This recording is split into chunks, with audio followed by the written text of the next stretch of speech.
Welcome back to another episode of SCOTOMAVILLE. And this time we are from one of my most favorite, most memorable and beloved places in the entire Columbia Gorge. This is 3 Mile Canyon.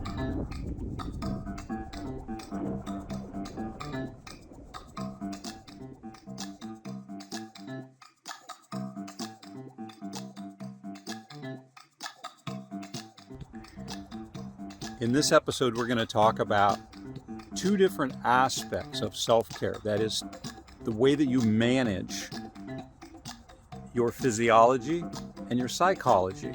We're first going to talk about output, that thinking that becomes speaking.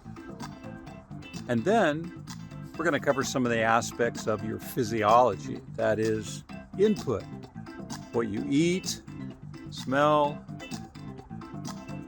the information you take in. And I want you to be aware that in order for me to manage my own output, I have to manage my input. Get it? Fly on the wall, point of view. And you can see that I've had to manage what I can hear as the distant noises of the train and highway that are coming in here and affecting my self-awareness. So I'm self-managing that, and that should be your first component of onus probandi.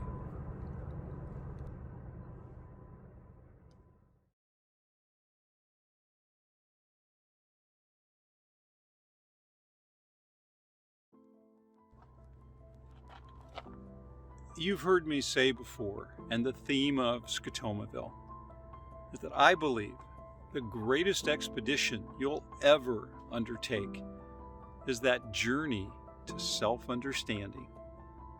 And I'm really inviting you on that journey. Now, changing your belief system, you have to become aware of it, and then you take up the discipline to use the tools to change those beliefs, in part by understanding that we're half wrong about everything that we believe, because the input that we're getting is gaming us. We go to the internet, not the bookmobile as I used to be doing, and we look for information, but we're wrong in believing that Google is telling us what's really out there. Google can only store 4% of the information that it knows about on servers. 4% is the full capacity that they have of their server farms, meaning there's no room in the inn. They have to make a profit, and so their algorithm chooses what's profitable to pay for those facilities and pay for the electricity and the employees. So therefore, they look at what is profitable for them. And that's not always, how shall I put it, what you need to know. It's omitting a great deal of what's available. And literally, that's called censorship. Right?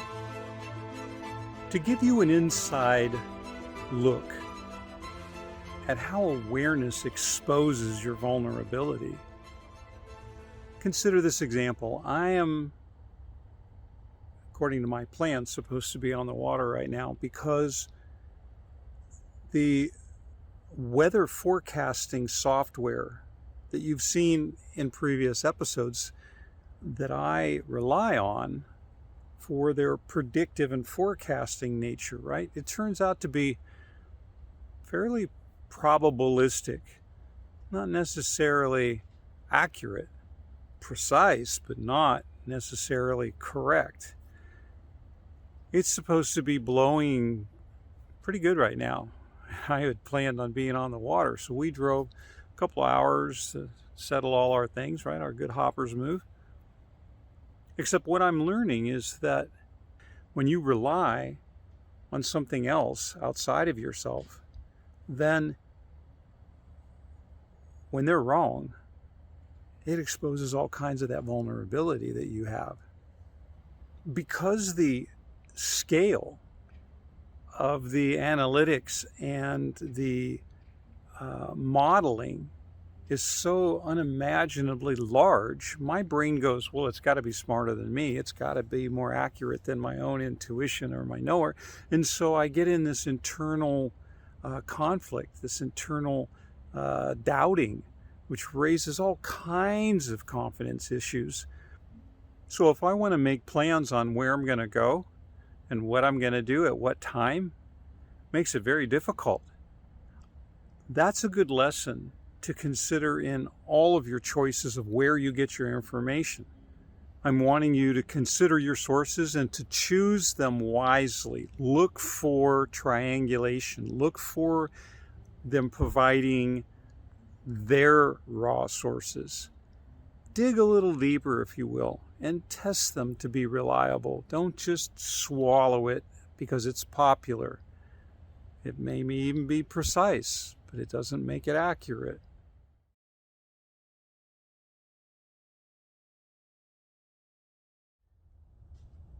As you've seen over many of these episodes, there seems to be a provision of opportunity to learn on the exact subject that I'm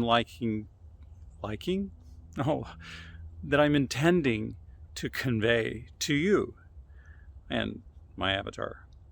In this case, it's about thinking and how I would be presented with things to overcome. So for 30 years, I bicycled to work. I've earned my carbon offsets for the rest of my life. I should be able to use gasoline now after 30 years of not, right? And this is our full-time home. When can you buy a home for less than $150,000? You can't do that today.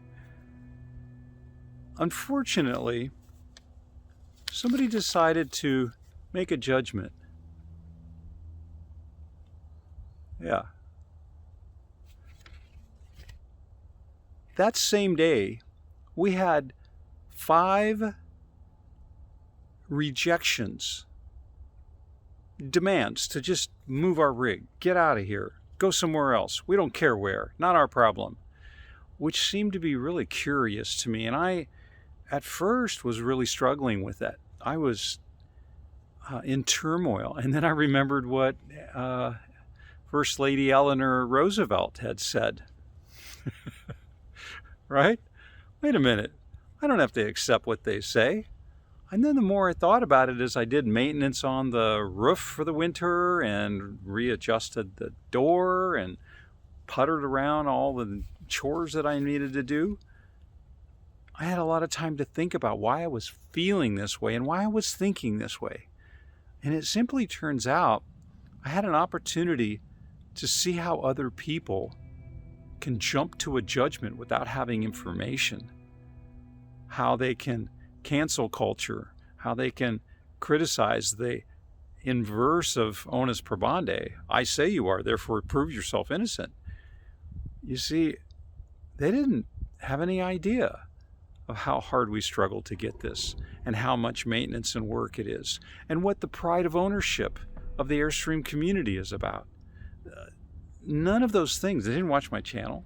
And so I started feeling kind of sad for them. Why they would let their 20-watt brain go along with the popular instead of what's accurate. That's really sad. You'll remember the quote from Marcus Aurelius about the obstacle is the way. And you might recall from an earlier episode that I believe the common or the popular interpretation of that is a little off target. What I believe is that the obstacle is your interpretation of the event. It's not the actual event. It's not the game afoot against you. It's your thinking. It's your belief about the game that's afoot. And the discipline is to change your input. If you're getting too much of one channel, too much bias or confirmation bias, right? The information matches what you already believe, then go find another channel that gives you more facts, that gives you more evidence. That's one way to control it. Give your family the gift of the best you can be, and give yourself the gift. Manage your self-talk through the input.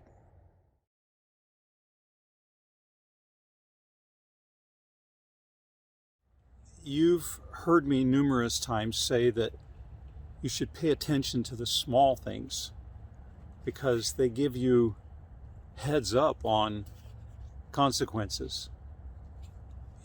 Before you depart, each time you do a walk around, you have a looky-loo, if you will. Guess what I found recently? This is a screw that was stuck in the tire right in here. That's the kind of thing you want to catch in advance, so pay attention to the little stuff. In the same way that you develop the discipline of paying attention, you should do the same on your body. You see, the difference between health care and sick care is having personal responsibility. By making it your responsibility and not offloading it to a third party to mask the symptoms with a drug, you pay attention to small things like inflammation. I have a headache, gut ache, gas, bloating, blood in your stool, on and on, a pain in your foot. When you take the time to pay attention to those things and you do your research, you can go find out what's ailing you and prevent a whole chain reaction of consequences.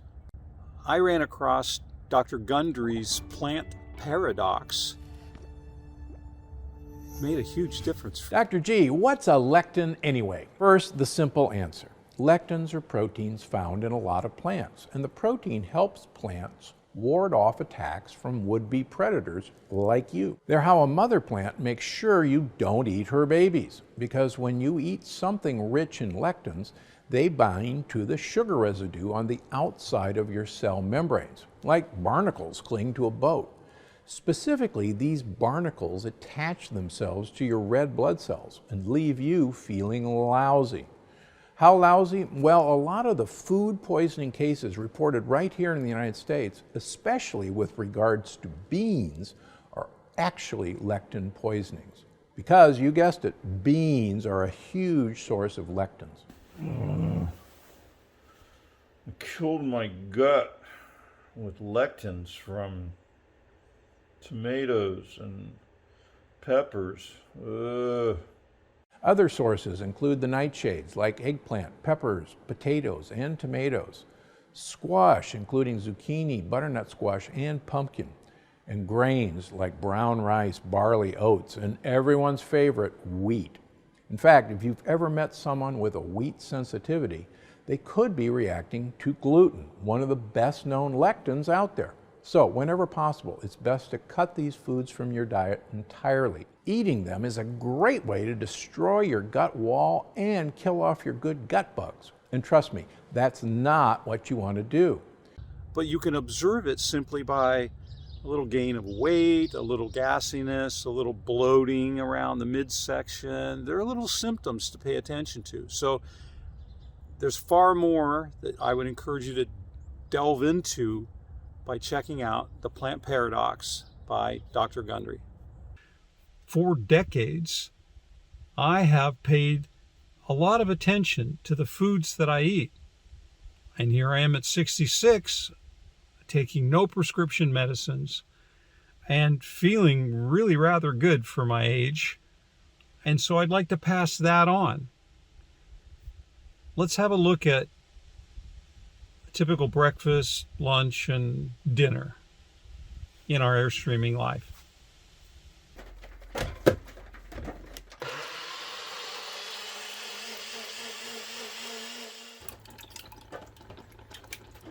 So we have organic happy eggs. Happy eggs. We have Hood River Range-free. cherries.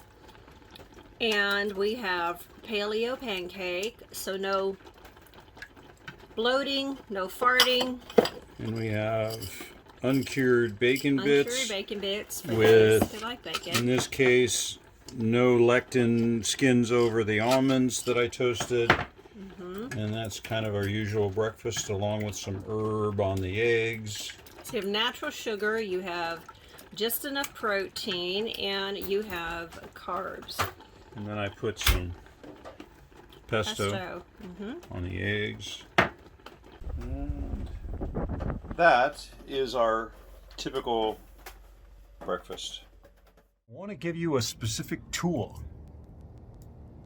for awareness. I want to give you what I call peeling onions. It's a way of discovering what it is that's really bugging you. You might remember the squall that produced a small leak inside of the Airstream. Well, I'm on the roof with a ladder. Here's the outside. And you see that little hole right here. And a whole bunch of them.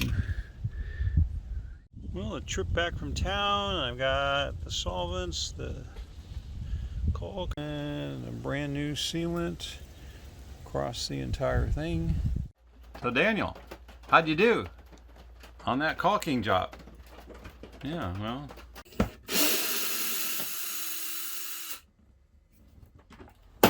Up here, see, this has got dust in it. And then it's dripping out underneath the glass right here. So what I did is I put a bead of silicone sealant. And now I'm firmly pressing it into place. You see that I have isolated the leak to the adhesive gasket between the glass and this frame. So in order to fix it, I've scraped it out with a knife, I've cleaned it with acetone, I've masked it all off with tape, and now I'm going to use a black silicone adhesive down inside the crack and be able to pull off the mastic and make it really nice and pretty. They didn't know what they were doing. My mom was 15 years old when she had me. What did she know? That's not about me. That's about her.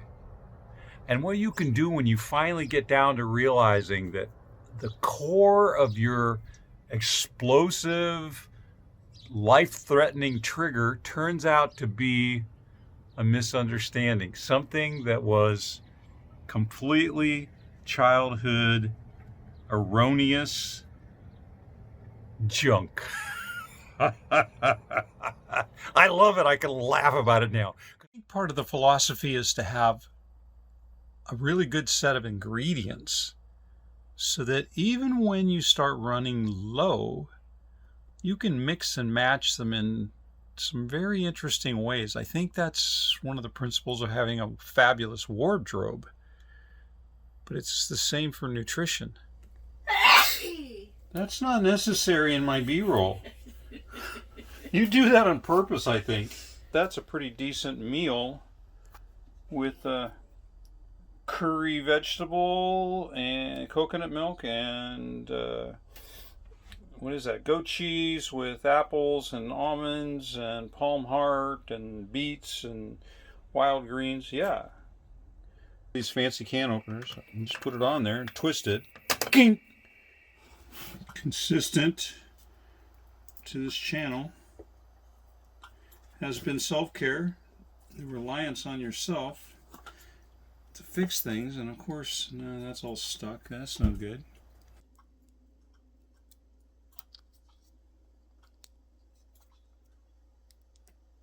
And sure enough, there will be excess that will get on your finger. Hot. It's exhausting. It really is. So I want you to understand that taking care of your body It's a lot more work than that. It's not just exercise. It's not eating right, sleeping right, drinking the right things. It's all of those things. And then it's subtleties. Inflammation, gassiness, bloatiness, pain. You know. What are your alternatives? Let it go? It just gets worse. So you make that extra effort because it's the only one you got. We're having lamb chops with apple, lemon, oregano, deglaze, and grilled asparagus. In a previous episode, I introduced Dr. Matthew Walker and this and is the my importance masterclass. of getting a full night's sleep. I'll let you follow up on research on that, but I would really encourage you to consider a full night's sleep in order to detox your brain. Earlier in this episode, you'll remember that I claimed Google has self-interest for a profit which trumps their outcomes of their advertising services.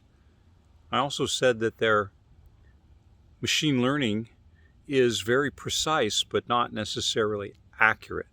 And so I want to present you with that evidence. This is Dr. Matthew Walker. You'll remember that I introduced him to you in the previous episode. And it is being advertised to provoke my interest in a click-through to join the masterclass, which I already completed. Meaning that masterclass paid Google to serve that ad to me because of their pattern recognition of my behavior on YouTube. Unfortunately, I've already taken that class. So it's highly precise. It targeted me. But there's no money to be made by masterclass, only Google. Really big one for Angelina and I has been mentioned in numerous episodes. We took a blood sample, stool sample, and got back lab results from Viome, along with a precision supplement made for us uniquely, individually. Angelina's is quite different than mine.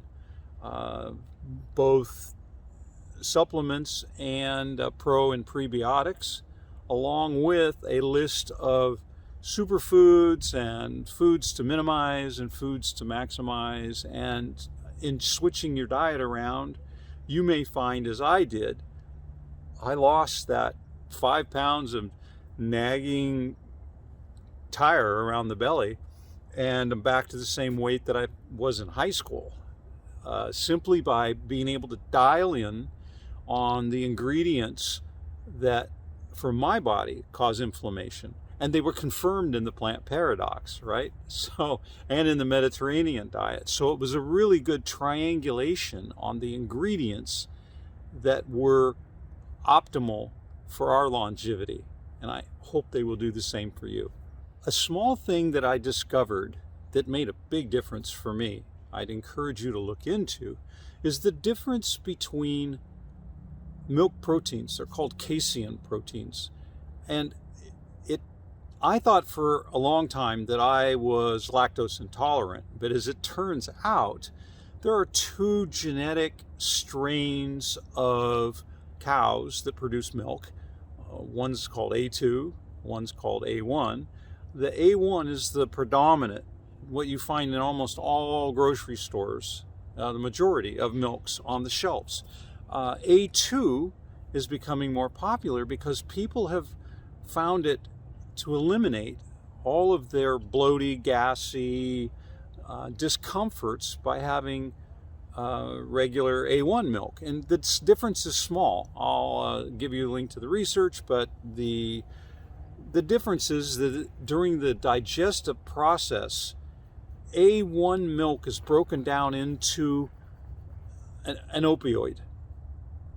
Therefore, it's addicting. A2 has an extra amino acid, so it doesn't break down into that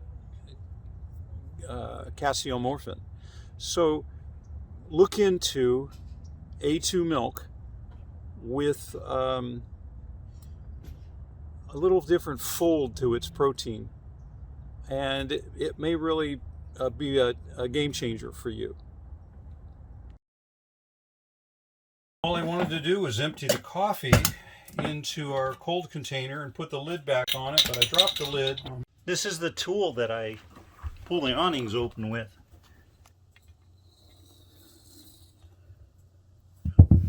And this is the lid that fell on the floor and rolled underneath the cabinet. Okay, now back to what I was doing.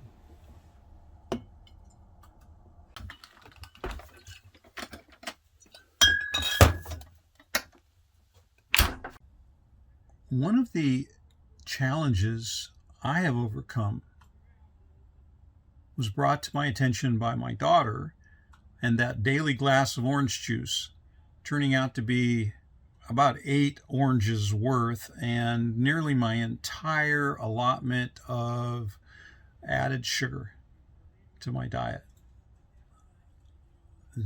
It's taken 5 years. I've been able to manage that, but every once in a while I test it. So we just got some salted caramel syrup to put in this coffee because it's fall. Hey, it's all that emotional. You know what? In the dumpster. As soon as I started having a few sips of that, bam, headache again. And it's like that subtle distinction, being aware, sip, sip, what's causing that? The air, the milk, the coffee, the sweetener,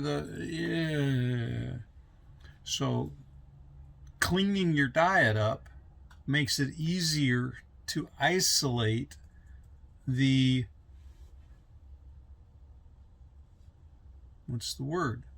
culprit. And so you can then clean it up again by just reversing out of it. This is cherries with shaved chocolate. These are pecans. See, get it? Pecana cake. This is a paleo pancake. So where's the word paleo in this? There isn't. But it's pancake. This is much healthier than the muffins that you've been getting at the store. You kind of miss the sugar because you expect it to be really sweet. But it's sweet enough. Got a lot of flavor.